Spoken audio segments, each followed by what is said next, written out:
Mustang, le Mustang, le Mustang, le Mustang.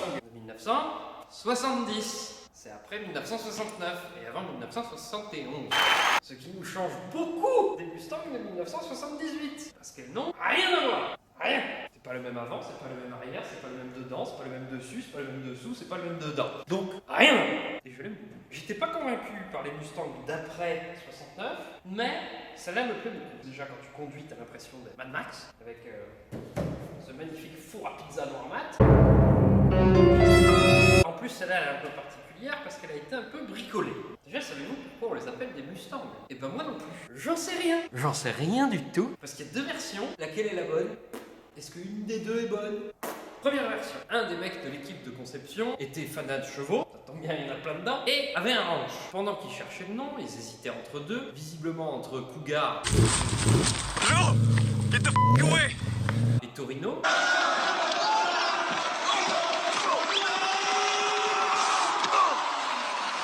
Choisi aucun des deux, mais c'est deux modèles qui existent. Le gars qui était dans l'équipe de conception et qui avait ses chevaux, son ranch et tout son merdier, un jour au beau milieu d'une réunion, il s'est réveillé et il a dit les chevaux sont vachement bien, ils vont vite et tout, c'est des Mustangs.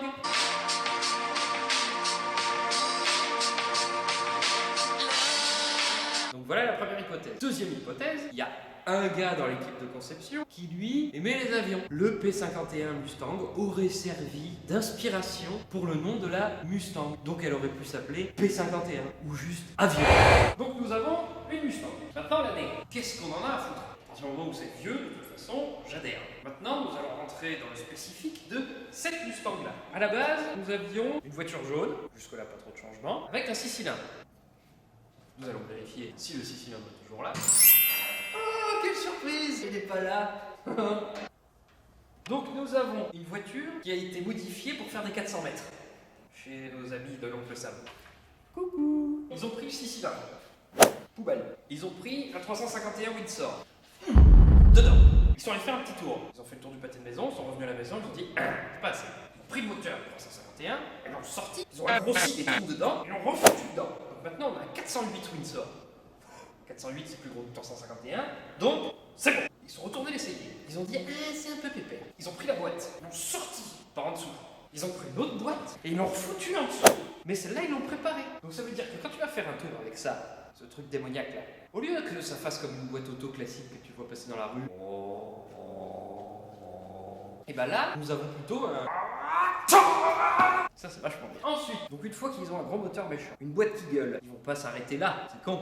Donc ils se sont dit, on va prendre une injection vénère, sa mère. C'est une injection au lait. Olé, une injection au lait. Et on va la mettre là-dedans. Ça c'est la belle pièce ça. Donc maintenant au lieu d'avoir un carburateur quadruple corps classique, on va dire, ils ont mis un corps d'injection quadruple corps toujours, corps d'injection quadruple corps d'injection corps, avec 4 injecteurs tout autour forcément, qui envoient la sauce en gros moulin, et du coup bah file comme le vent. C'est juste ça, c'est cette pièce là. Voilà. Elle est gérée à l'intérieur par un calculateur. Lui tu peux le piloter avec un petit écran tactile vachement sympa qui est au milieu du tableau de bord, qui permet de faire tout un tas de choses formidables.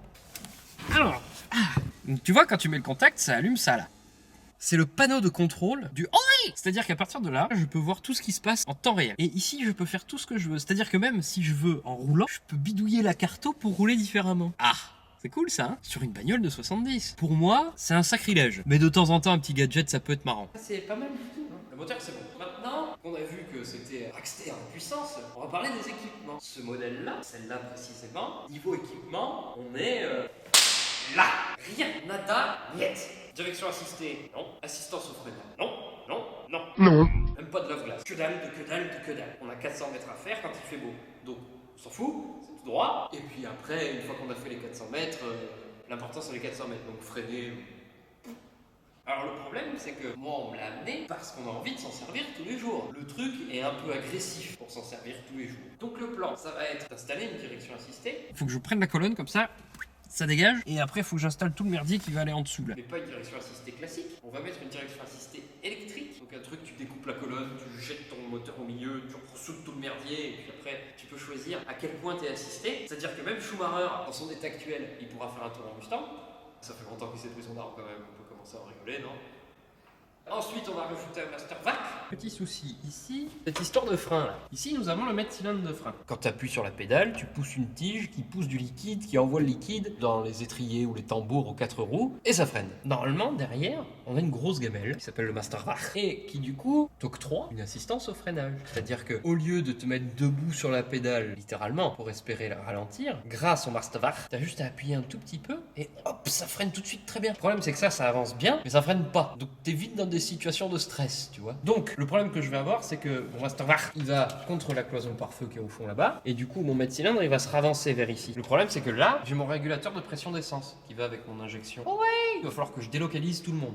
Et il va falloir que je refasse des durites rigides pour raccorder mon nouveau mètre-cylindre, étant donné qu'il ne sera pas au même endroit. Je vais changer la pédale de frein aussi, parce que le kit que j'ai pris avec le Master Vac, je vais recevoir une pédale toute neuve. Une jolie petite pédale. On va mettre des sangles de remorquage.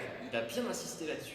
Je veux des sangles de remorquage. C'est-à-dire que le mec part pas confiant. Ah oui, et après, on a le plus intéressant quand même du projet. On a une voiture qui s'éteint. Elle s'éteint. À un moment X ou Y, elle s'éteint. Il n'y a pas de récurrence sur le moment. On a une voiture qui s'éteint. À n'importe quel moment. C'est-à-dire une panne intermittente. Et ça, pour ceux qui mécaniquent un petit peu, la panne intermittente, elle est relou.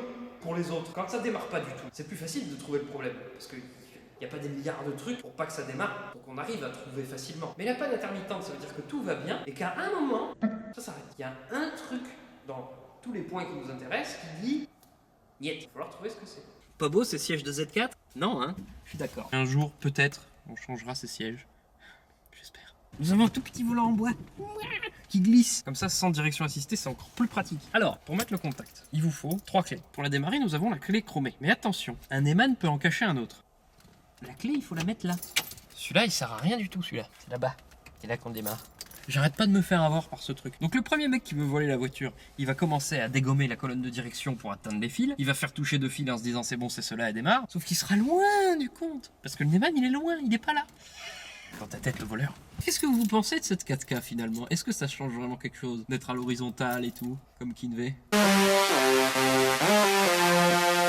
Alors qu'est-ce que j'ai à faire dans l'auto? Pas grand chose. J'ai la commande de clignotant a changé. Il faut que j'arrive à remonter ça parce que j'ai fait une vague. J'ai fait une vague. Mais maintenant, il faut arriver à le remettre. Voilà. Il faut que je regarde pourquoi j'ai pas de klaxon.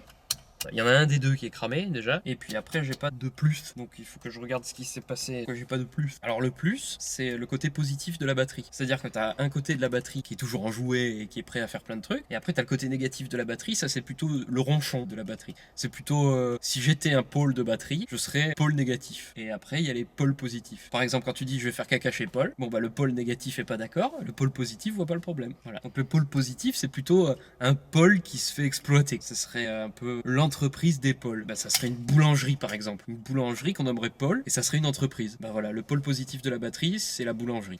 Je suis sûr qu'il y en a plein qui saignent du nez là. Donc maintenant que je vous ai bien fait des nœuds dans votre tête, bah plus tard, parce qu'en fait on n'est pas à la télé, et du coup bah là j'ai pas les pièces, parce que je les ai commandées et je les attends, et du coup ça va pas se faire comme ça, parce qu'encore une fois on n'est pas à la télé, il y a pas une équipe de 15 gonzes derrière, qui bosse pendant que là je suis en train de parler, du coup il va falloir que je retourne bosser à un moment, et je vais tout faire tout seul, donc ça va prendre un certain temps, donc on se revoit d'ici... J'aime bien cette voiture, donc d'ici 2-3 ans, parce qu'il faut que je l'essaye, parce que j'ai une panne intermittente, et du coup, je pense pas que je vais lui rendre. Mais ça, il le sait pas encore, donc ça sera une surprise. Vous lui dites pas, hein? Ok. Là, je me sens prêt.